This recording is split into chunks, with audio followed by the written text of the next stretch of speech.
шогирдо гуфтанд ки атфоли аҳли ширк ҷаннатианд. ва инҷа бояд баҳси дигар мешавад. дар ҷаннат мисли ҷаннатиҳо ҳаққу ҳуқуқ доранд, онтари роҳат мекунанд, кайфу сафо мекунанд, ё хизматгори ҷаннатиҳо мешаванд. ҷумҳур мегӯянд ки не, модом ки дохили ҷаннат шиданд, инсонам худои таоло инсонро мукаррам кардааст, ҳамин чӣ хеле ки ҳамин ҷаннатиҳо мақсад дар роҳату масаррат ҳастанд, ҳамун хеланд.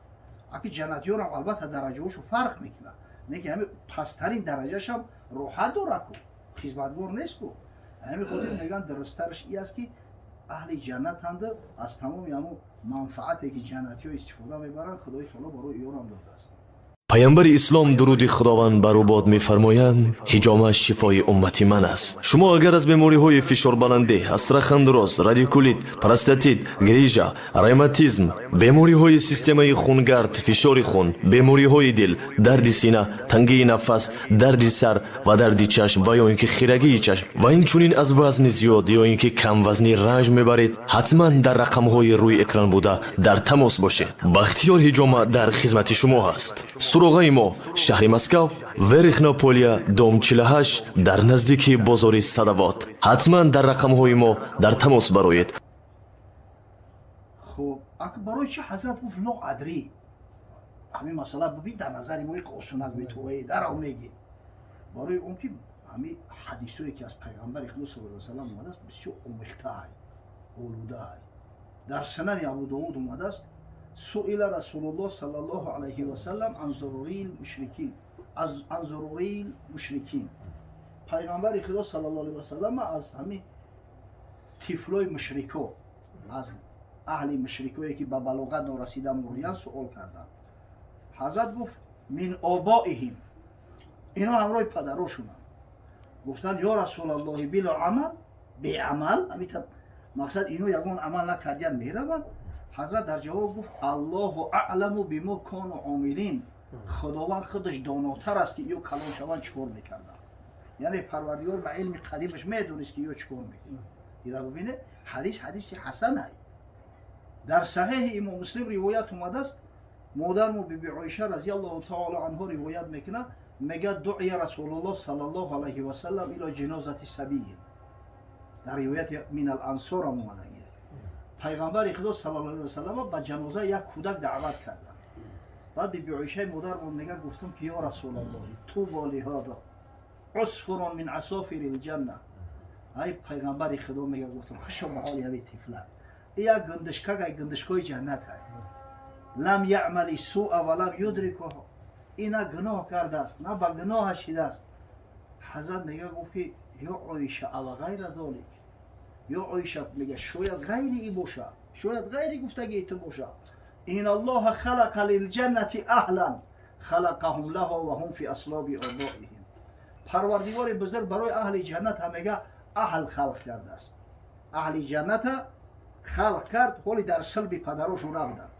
ҷанната худо халқ кард, аҳли ҷаннат ҳам номнавис ҳастанд. ва халақа линори аҳлан халақаҳум лаҳу ва ҳум фи аслоби обоиҳим. ана барои аҳли дузах ҳам аллакай номнависшу кардагиай. ҳоли дар силби падаро ҳам ба дунё наомадиянд, аллакай ҷошу маълумай ки дузахӣ аст ки ҷаннатӣ. бибинед, вақте камтари ривоёти мухталиф омадагианд, ай ҳамин хотир ҳазрат аз тарси худора гуфт ки ло адри, ман наметонам. аммо бояд ки дар шариат хосатан дар масъала беҷавоб намонад ку. барои авоминоса бояд я ҷавоб бигӯям ку.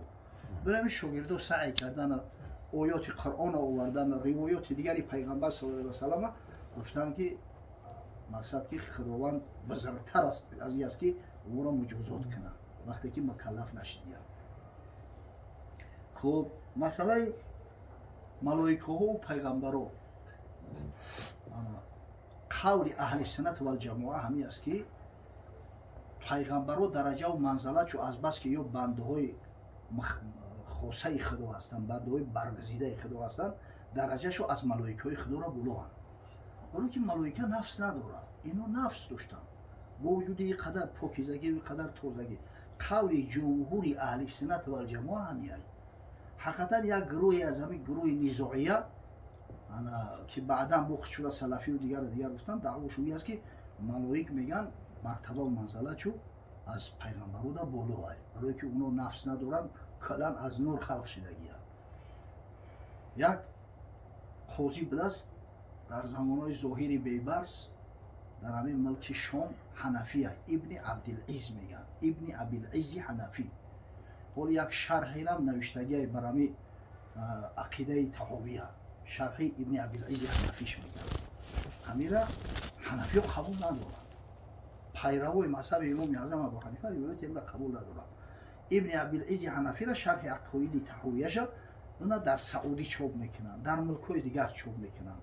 бештар анами ғайри мақалидо мехонанаш, аҳли мақсад мазҳаб не. барои чӣ? барои он ки мутаассифона ҳами кам кам таъсир дар ҳамон расидагӣ будааст. як шоире бо номи ойбак ё ойбек, аки турки қати ойбек мегӯянд, арабу ойбакш мегӯянд, мега як қасидае навишт дар васфи расулуллоҳ саллаллоҳу алайҳи васаллам. ва дар ҳамунҷо чанд чизоеро навиштааст, аз ҷумла беҳтарин шарифтарин махлуқи аллоҳ, бузургтарин махлуқи аллоҳ. баъд ҳамун қасидаро овардааст назди ҳамин қозӣ ки кӯя мегӯяд ки агар ягон ғалатию камбудӣ бошад биги ҳамонро тақриз бинавис. ин чанд ҷоша ба дили худ ислоҳ кардааст. яке аз ҷош ҳамин аст, хат задаасту мега малоики муқарраб мартабашо аз пайғамбар боловай. ҳамун шоир навиштагӣ ира гирифта дусе ҷуамтари дусе мавзеи ҳаста ки хилофи ақидаи аҳли суннат гап задагиай. гирифта рафт пеши аввал ҳокими бигем волии димишқ рафт нишон дод, гуфт ин мардагам хеле гуфтестай. як маҷлис ташкил кардана, ибни абилиз омада гуфт ман ҳаминҷа ҳақиқатан хато кардам, камбудӣ ба калам мегирам. ки ӯ шоирам шоири даъвогар будааст, ба ин тоқат накард, иктифо накард, зад миср рафт. миср рафт, дар миср дар қоҳира зоҳири бейбарс буда мушаббирӯзо, султони миср, назди зоҳир рафт. вақте мега овард нишонаш дод, зоҳир боз мактуб навишт ки айсари нав маҳкама куне, даъватш куне, исбот кишид, муҷозотш куне, ай вазифа маъзурш куне. бори дига бо маҳкамаш кардан, ахироламр ҳатто дурарам заданаш мега барои ҳам ақидаошо. баъд ай қозигӣ гирифтанаш. ҳоли вақте ки қатимо гап мезананд амо аҳли салаф ва мегӯянд охӯ нами дар шарҳи ақидаи таҳовияи худ омадааст. ва мепурсед ки ҳамун шарҳ ки шарҳа навиштагиай, шорих кие? ибни абилизи ҳанафӣ. охӯ ибни абилизи ҳанафира худи ҳанафиё қабул надоранд. чаро қавли далилои ӯро барои моро меоред? яъне ки ҳамин имоми аъзам абу ҳанифа аз бас ки худаш ҳамун далили қавию мустаҳкам надошт, ҳазрат гуфт ло адри, аммо нагуфт ки мартаба ва манзалати малоик наъузу биллоҳ аз пайғамбари худо саллаллоҳу алайҳи васаллам болотарай. як чи мусалламе бачо, ҳақиқатан шарифтарин бузургтарин офаридаи парвардигор муҳаммад саллаллоҳу алайҳи васаллам аст. ақидаи аҳли суннат вал ҷамоа, хосатан ақидаи аҳноф ҳамин аст ки дар рӯи замин поктарин, муқаддастарин, бузургтарин макон ҳамун буқъаи шарифаай, ҳамун равзаи шарифае ки пайғамбар саллаллоҳу алайҳи васаллам хобай. ӯ назди мо дараҷаву манзалатш ай аршам болоай, ай курсирам болоай, ай каъбарам болоай. зеро ки бузургтарин махлуқи худо абҷо паҳлӯ задагиай. инам дар девбанд, ҳоли девбандиё ана як чиз доранд, алмуҳаннад алалмуфаннад, як китобча доранд, ҳамин ақидаи уламои девбанда дар ҳамҷо овардиянд. дар ҳамҷо инами қавл сароҳатан омадагия ки назди мо аҳноф анан бузургтарин буқъа дар рӯи замин равзаи шарифаи пайғамбар саллаллоҳу алайҳи васаллам. ҳамон хотир ҳеҷ ҷои шак неста ки пайғамбарои худо дараҷаву манзалатшо аз малоикаҳо боло мешавад. пайғамбари худо ба ҷое рафт ки дига ҷибрил алайҳиссалом ҷуръати омадан накард, гуфт дига ман рухсат надорам. баъдо гуфт солори байтулҳаром ки ай ҳомили ваҳй бартар хиром, чӣ дар дӯстӣ мухлисам ёфтӣ, инонам зи суҳбат чаро тофтӣ. ҳазрат гуфт чӣ қафо мемонӣ ё ҷибрил, охти рафиқи маи та ай макка ҳамроҳи ман буд. бигуфто ки бартар маҷолам намонд, бимондам ки нерӯи болам намонд. агар як сари му фаротар парам, фуруғи таҷаллӣ бисӯзад парам. ай болотар гуфт дига рухсат надорам, гуфт иҷора ман дидагӣ нестам. ин болотарин маконе ки ман расидам ин ҳамин ҷо. ҳамин худаш далолат ба ҳамин мекунад ки иншоалло пайғамбаро бешак шубҳа дараҷаву манзалатшо аз ملائک دا بالا میشوند. خب